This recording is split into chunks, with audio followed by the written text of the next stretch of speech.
humanidade, esse que cria a vida. Agora nós outros é que decidimos caminhar por ali, caminhar por aqui, caminhar por ali, caminhar por aqui. Deus nunca, nós outros nunca devemos ser tementes a Deus, ter medo de Deus. És um padre, uma madre. És amor, totalmente amor. Jesus te amava de Deus de padre, não te amava de vingativo. É o Deus de los exércitos. Não, é Deus de amor, Deus de paz. Pergunta: somos todos médicos?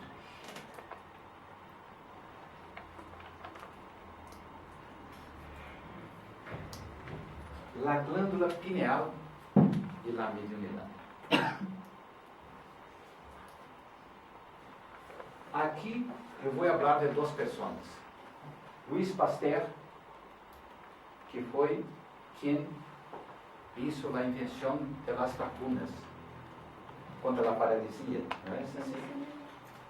Um professor da Universidade de Sorbonne.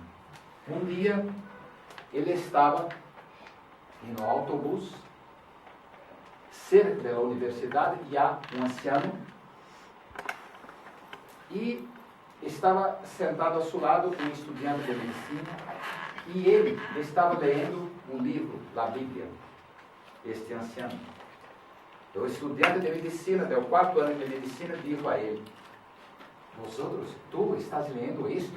A ciência é demonstrado que este livro não vale nada. A religião não vale nada. Tu deverias ler a ciência. E estava chegando ao ponto de sair de Luiz Pasteur bajar do autobus.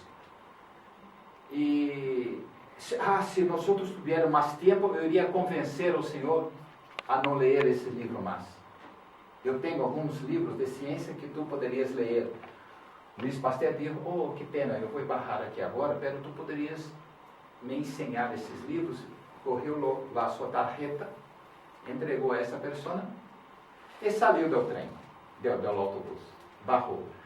Esse estudante de medicina estava com a tarjeta, numerou. Mais tarde, quando estava em casa, Luiz Pasteur, ele quase desmaiou. E a conclusão de Luiz Pasteur em uma de suas charlas foi esta carta: um pouco de conhecimento de ciência nos aleja de Deus. Um profundo conhecimento de ciência nos aproxima de Deus. Isso é belíssimo. Luiz Pasteur. E um outro científico fantástico, Einstein, dijo: la ciencia sin la religión es lisiada, y la religión sin la ciencia es cega. Então, as duas coisas estão juntas. As duas coisas estão juntas.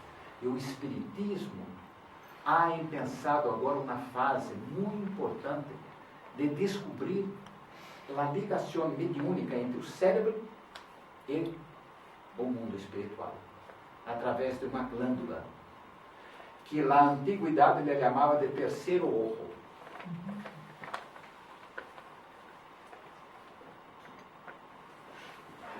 Solamente pessoas especiais são médios ou todas as pessoas são médios? A mediunidade está localizada no cérebro? Ao final, que vem a ser a mediunidade? Como fazer para educá-la e pô-la em prática? Daqui a 10 minutos vamos parar. Em 10 minutos, ok? Durante muito tempo, se pensava que a mediunidade era para pessoas especiais que nasciam com este dom ou missão. E na minha cidade, em Brasil, cidade pequena, no interior, cidade de Itajubá, Minas Gerais, as pessoas que eram médios eram chamadas loucas. não eram especiais, eram simplesmente loucas. Minha madre, toda vez que passava uma pessoa que ela sabia que era médico, ela mesma pensava a se bendecer, né? Porque é a pessoa que habla com os mestres. É o livro de los médiuns, codificado por Allan Kardec, 860, revela a teoria das manifestações mediúnicas, os meios para se comunicar com o mundo espiritual, é o desenvolvimento e educação da mediunidade e seus obstáculos. Afortunadamente, graças aos livros de André Luiz, psicografados a partir de 42 por Chico Xavier, que é o velo que separava os dois mundos foi quase que totalmente levantado. É o segundo livro da série O Nosso Rogado, Los Mensageiros. E neste livro, André Luiz apresenta a glândula pineal, ou epífisis, como a glândula cerebral responsável por o intercâmbio entre o mundo material e o mundo espiritual. Importante, em 1942 não existiam computadores, ressonância magnética, né, scanner, tomografia, essas coisas não existiam. Hoje, ano 2011, já existem estudos extremamente sérios acerca da glândula pineal. E quem tem possibilidade de entrar na internet e procurar a glândula pineal, em YouTube, há várias experiências de médicos, científicos, que demonstram como funciona a glândula pineal. Que os científicos estão cada vez estudando mais e verificando que essa glândula é muito séria. Essa é uma coisa extremamente importante. Vamos apresentar agora algumas considerações sobre essa glândula, como nos disse André Luiz. Aqui é o cérebro, a glândula pineal está aqui. Todas as pessoas que estão aqui têm cérebro.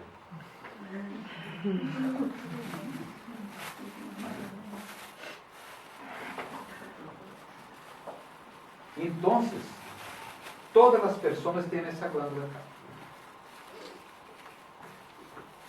Esta glândula é que a sua vibração e que hace a sintonia com a espiritualidade. Como vibrar? Como fazer com que esta glândula vibre? Que entre na vibração adequada? É este que é a chave. Porque esta glândula pode vibrar de diversas vibrações, ressonância de diversos tipos, de vários tipos. Quando nós estamos ouvindo uma música muito lenta, sabes? Uma música muito bonita que nos eleva, sabes? Nos levanta a alma, nós estamos, essa vibração está muito alta. Há músicas, sonidos, ritmados, que fazem com que essa glândula vibre de maneira distinta. Essa glândula, ela é afetada por produtos químicos, por drogas, álcool, que fazem com que ela vibre de uma maneira extremamente baixa. As pessoas que têm, eu conosco algumas pessoas que tinham, que se chama de delírio tremens, que são alcoólicos, pessoas alcoólatras que estão em hospitais, que viam animais, sabe, por la parede, por as coisas todas. Eu digo que eu sou casado por segunda vez. Lá, eu fui casado lá a primeira vez e eu digo que eu vou para o céu porque eu tive 2 suegras. Sabe? Então, meu primeiro suegro foi uma pessoa fantástica, mas ele era alcoólatra. Então, ele estuvo em um hospital de alcoolismo muito forte. Ele tinha delírio tremens. E muitas das vezes que eu estava junto com ele, esse delírio era terrível, sabes? Porque ele via coisas, pessoas, e ele se quedava, ele se agarrava, como se diz? Se agarrava em mim. Humberto, eles vão me correr. Humberto, olha o animal, olha o bicho, o inseto, essas coisas todas. Ele estava assim, com desespero. Porque esta glândula estava vibrando de uma maneira entorpecida com o álcool e a vibração era muito baixa.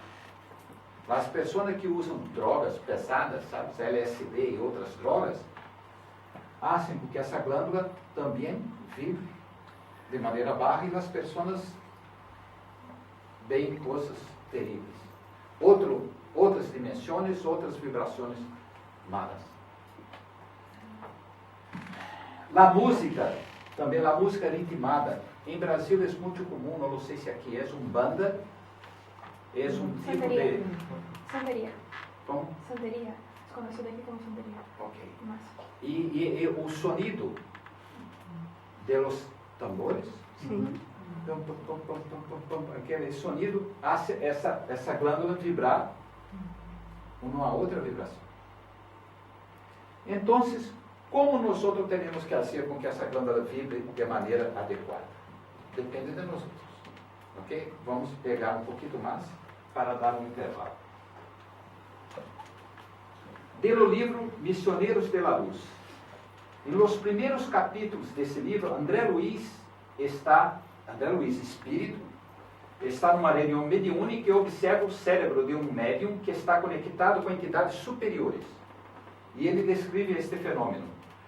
Quanto mais lhe notava as singularidades do cérebro, mais admirava a luz crescente da epífisis. A glândula minúscula se transformara em núcleo radiante, e ao redor de seus raios formavam lótus de pétalas sublimes.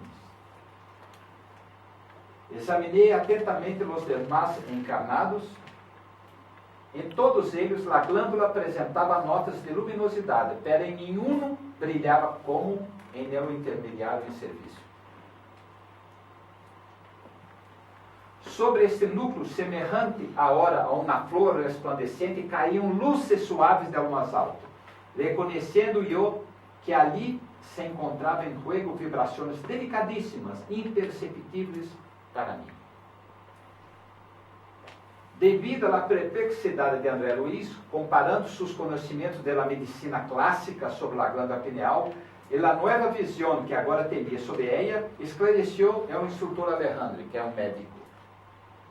Não se trata de um órgão muerto. A epífise é a glândula da vida mental, segregando delicadas energias psíquicas, ela conserva ascendência em todo o sistema endócrino, ligada à mente através dos princípios eletromagnéticos do campo vital, que a ciência comum aún não pode identificar, isto em 1942, que hoje já se consegue com os computadores, que está se fazendo hoje, comanda as forças subconscientes bajo a determinação direta da vontade. O exercício mediúnico de qualquer modalidade, a epífise desempenha o papel mais importante. Importante aqui. Qualquer modalidade, a epífise desempenha o papel mais importante. Através de suas forças equilibradas, a mente humana intensifica o poder de emissão e recepção de raios particulares a nossa esfera espiritual. É en ella, em la epífise, que reside o sentido novo de los hombres. Entretanto, na grande maioria de eles, a potência divina duerme embrionária. Aqui cabe uma explicação. O cérebro é parte do corpo físico, a mente é parte do espírito. Assim, todos os conhecimentos de nossas encarnações pretéritas estão almacenadas na mente. E solamente lá da encarnação atual é absorvida no cérebro, que lá traspassa a la mente. Conforme visto no livro Mensageiros, a epífise está ligada à mente. Assim, ela é o órgão que conecta os dois planos, é o material que está no cérebro e o espiritual, através da mente.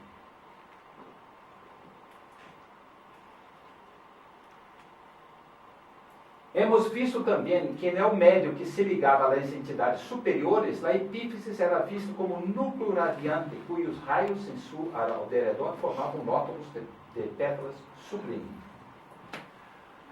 Podemos, então, concluir que a epífise, por sua ligação ao mundo material, ao mundo espiritual, é a glândula da mediunidade por excelência. Assim se explica porque dizemos que todas as pessoas são médiuns, porque todas possuem essa glândula em seu cérebro. Ou simplesmente, todos temos essa antena psíquica. Todos somos médiuns. Se todos somos médiuns, se pode concluir que todos podemos entrar em contato com o mundo espiritual? Ok? Aí nós outros vamos contestar a isso. Depois do intervalo. Disponéis de